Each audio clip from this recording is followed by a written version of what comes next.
Amazing Uttarakhand में आपका बहुत बहुत स्वागत है। दोस्तों, पिछले अध्याय में हमने चंदों के महान शासक रुद्रचंद का अध्ययन किया था। रुद्रचंद ने अपनी योग्यता के बल पर संपूर्ण कुमाऊं को विजित करने में सफलता पाई थी। उसकी सबसे महत्वपूर्ण उपलब्धि सीरा विजय थी। इस अभियान का सफल नेतृत्व उसके सेनापति पुरुषपत ने किया था। इसके अतिरिक्त रुद्रचंद ने मुगल दरबार में भी बहुत सम्मान पाया। तराई पर अधिकार तथा रुद्रपुर नगर की स्थापना उसकी कुछ अन्य उपलब्धियां रहीं। सन 1579 में उसकी मृत्यु हो गई और उसके बाद उसका पुत्र लक्ष्मीचंद अल्मोड़ा की गद्दी पर बैठा। आज हम लक्ष्मीचंद तथा उसके उत्तराधिकारी के संबंध में अध्ययन करेंगे। दोस्तों, रुद्रचंद का बड़ा पुत्र शक्ति गोसाई जन्म से अंधा था, इसलिए उसका अनुज लक्ष्मी गोसाई सन 1597 में लक्ष्मीचंद के नाम से अल्मोड़ा की गद्दी पर बैठा। लक्ष्मीचंद को सीरा वंशावली में लक्ष्मीचंद, मानव काव्य में लक्ष्मणचंद तथा मुनाकोट ताम्राभिलेख में लक्ष्मणचंद कहा गया है। शक्ति सिंह अपनी आंखों के जन्मजात दोष को स्वीकार न कर सका और उसने आंखों की रोशनी प्राप्त करने के लिए दान पुण्य के कई कार्य किए, किंतु उसके सभी प्रयत्न विफल रहे और उसकी आंखों की रोशनी कभी वापस न आ सकी। शक्ति गोसाई ने अपने शारीरिक दोष को अपनी दुर्बलता न बनने दिया और अपना अधिकांश समय राजस्व संबंधी ज्ञान अर्जित करने में व्यतीत किया।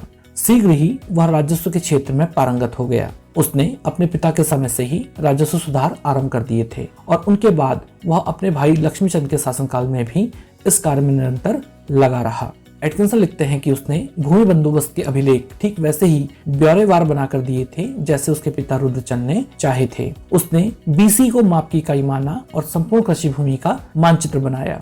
शक्ति सिंह ने भूमि का बंदोबस्त इतने सूक्ष्म ढंग से किया था कि उस समय के लोग अपने घरों की छतों पर फल सब्जी उगाने की बात करने लगे थे, क्योंकि शक्ति सिंह ने एक इसी स्थान को छोड़कर से सभी स्थानों पर कर लगा दिए थे। एक बार लक्ष्मीचंद सतराली नामक गांव में ठहरा हुआ था।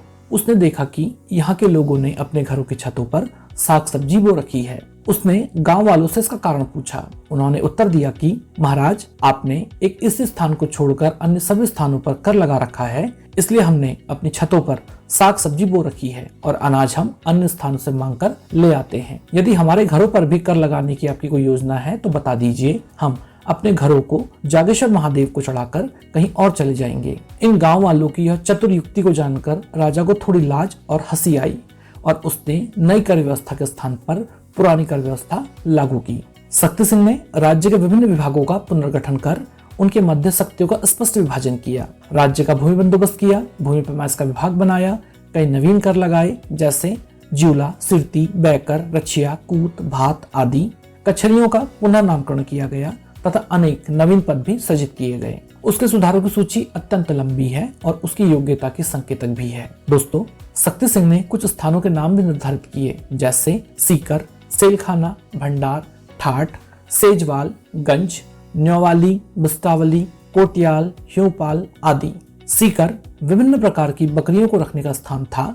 सेलखाना विभिन्न प्रकार के शस्त्रों को रखने का स्थान था। भंडार सिरती, टीका एवं माल की आय रखने का स्थान था। इसका अधिकारी भंडारी कहलाता था। ठाठ गाय भैंसों को रखने का स्थान था। इसका अधिकारी ठटवाल कहलाता था। सेजवाल राजा के कपड़े, खड़ाऊ, जूते, अस्त्र शस्त्र रखने का स्थान था और यहाँ का अधिकारी सिजवाली कहलाता था। गंज घीकर, खिरची, गल्ला आदि रखने का स्थान था। न्योवाली या न्यासवाली तथा बिस्तावली या बिस्तावली यह कचरी का नाम थे। कोटियाल कपड़े, उपहार आदि रखने का स्थान था।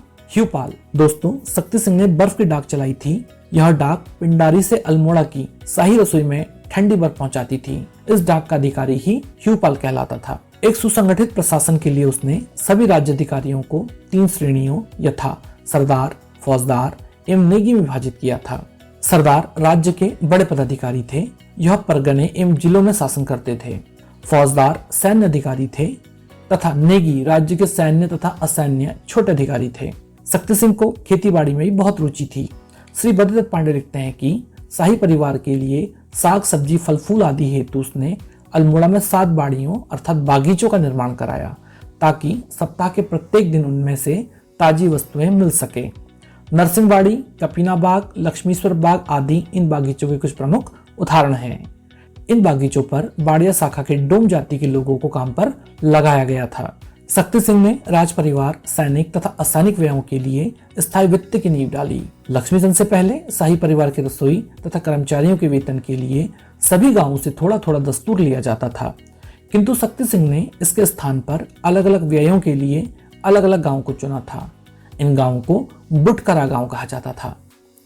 लक्ष्मीचंद के काल में बीसी बंदूक व्यवस्था भी आरंभ की गई थी। इस समय तक निरंतर युद्धों के कारण चंद सेना में पेशेवर सैनिकों का एक वर्ग तैयार हो चुका था और यह वर्ग नए विजित प्रदेशों में पुरस्कार के बदले भूमि चाहता था। अतः पहली बार चंद शासन में भूमि के नियमित आवंटन की व्यवस्था आरंभ हुई। रक्षा दुर्ग तथा सैन्य शिविर में नियुक्त सैनिकों के वेतन हेतु भूमि का आवंटन किया गया। इस व्यवस्था को ही बीसी बंदूक व्यवस्था कहा गया। दोस्तों, लक्ष्मीचंद के काल तक कुमाऊं के अधिकांश भागों पर चंदों का अधिकार हो चुका था, इसलिए लक्ष्मीचंद ने गढ़वाल को विजित करने का प्रयास किया। लक्ष्मीचंद ने गढ़वाल पर 7 आक्रमण किए, किंतु पवार शासक मानसा ने हर बार लक्ष्मीचंद को पराजित कर दिया था। इसलिए लक्ष्मीचंद जिस किले से लड़ता था, लोगों ने उसका नाम शालबुंगा अर्थात गीदड़ का महल रख दिया था। लक्ष्मीचंद का 7वां आक्रमण पैनुगढ़ दुर्ग पर हुआ था, जिसका वर्णन कवि भरत के ग्रंथ मानव काव्य के अंतिम 2 सर्गों में किया गया है। युद्ध में पराजित होने पर लक्ष्मीचंद को पवारों के एक विद्रोही गणपति सरजू डंगवाल को मानसा को सौंपना पड़ा था। लक्ष्मीचंद ने सरजू डंगवाल को अपने राज्य में शरण दी थी। 7वें आक्रमण पराजित होने के बाद लक्ष्मीचंद को रिंगाल से निर्मित एक डोके अर्थात टोकरी में छिपा कर लाया गया था। इसलिए लोगों ने लक्ष्मीचंद का नाम लखुली बिराली अर्थात छिपने वाली बिल्ली रख दिया था। उस डोके को ले जाने वाले कुली जब कहीं रुक रुक कर बात करते तो एक स्थान पर राजा ने उन्हें बात करते हुए सुना कि यह एक अयोग्य, व्यभिचारी तथा भगोड़ा राजा है। खुद के पाप तो भोग ही रहा है, हमें भी कष्ट दे रहा है। यह धार्मिक कार्यों से अलग रहा है, इसलिए ईश्वर ने इसके साथ ठीक ही किया है। किसी प्रकार लक्ष्मीचंद अल्मोड़ा पहुंचा और अत्यधिक अपमानित होने के कारण वह क्रुद्ध होकर अपने पुरोहित से बोला कि उनका दिया हुआ मंत्र कुछ काम नहीं आया। यदि ऐसा ही चलता रहा तो भविष्य में उसे युद्ध छोड़कर संन्यास लेना होगा। राजा का पुरोहित अपने मंत्र की असफलता से विचलित हुआ और उसने राजा से नए मंत्र के लिए 1 वर्ष का समय मांगा। इस दौरान वह संपूर्ण भारत भ्रमण करता हुआ बंगाल पहुंचा और उसने वहां एक ब्राह्मण से एक मंत्र प्राप्त किया। उस मंत्र को पुरोहित ने लक्ष्मीचंद को दिया। इसका अतिरिक्त अपने विजय को पूर्ण रूप से सफल बनाने के लिए लक्ष्मीचंद ने अल्मोड़ा एवं बागेश्वर में लक्ष्मेश्वर मंदिर बनाया तथा अन्य प्रमुख मंदिरों को खूब दान दक्षिणा दी। इसके बाद उसने गढ़वाल पर 8वां आक्रमण किया, जिसमें वह सफल रहा। इस सफलता की सूचना एक पहाड़ी से दूसरी पहाड़ी तक घास के ढेरों को जलाकर दी गई। चंदों के 8वें आक्रमण का नेतृत्व सेनापति गैड़ा सिंह ने किया था। गैड़ा सिंह ने पवार सेनापति खतड़ सिंह को इस युद्ध में पराजित किया था। अल्मोड़ा में विजय के इस अवसर को एक पर्व के रूप में मनाया गया, जिसे खतड़वा पर्व कहा जाता है। खतड़वा पर्व में खतड़ सिंह का घास का एक पुतला बनाकर उसका दहन किया जाता है। खतड़वा पर्व को गाय का त्योहार भी कहते हैं। संभवतः इसका कारण यह है कि चंदों का प्रतीक चिन्ह गाय थी। इस त्योहार के संबंध में हम अलग से डिटेल में बात करेंगे। खतड़वा पर्व के साथ एक परंपरा यह भी जुड़ गई कि इस त्योहार से लोगों के पशु, विशेषकर दुधारू पशु, स्वस्थ रहते हैं। खतड़वा पर्व के दौरान लोग यह गीत गाते हैं, भैलो जी भैलो, भैलो खतड़वा, गैड़ा की जीत, खतड़ की हार, गैड़ा पड़ो श्योल, खतड़ पड़ो भ्योल। दोस्तों, लक्ष्मीचंद ने मुगलों से भी मधुर संबंध बनाए। जहांगीर नामा से ज्ञात होता है कि लक्ष्मीचंद ने मुगल शासक जहांगीर से सन 1612 तथा सन 1620 में 2 बार भेंट की थी और इस दौरान उसने जहांगीर को पर्वतीय क्षेत्र की विभिन्न वस्तुएं उपहार स्वरूप दी थी। सन 1621 में जहांगीर तराई क्षेत्र में आखेट हेतु आया और वह टांडा और पीपलहाटा के मध्य कुछ दिन रहा। इस स्थान में स्थित बादशाही बाग का निर्माण इसी समय किया गया था। लक्ष्मीचंद के शासनकाल में अल्मोड़ा में महादेव का मंदिर, नरसिंहबाड़ी तथा कत्यूर घाटी में सरयू और गोमती नदियों के संगम पर बागेश्वर महादेव मंदिर का पुनर्निर्माण किया गया। सन 1621 में लक्ष्मीचंद की मृत्यु हो गई और उसके पश्चात दिलीप चंद गद्दी पर बैठा।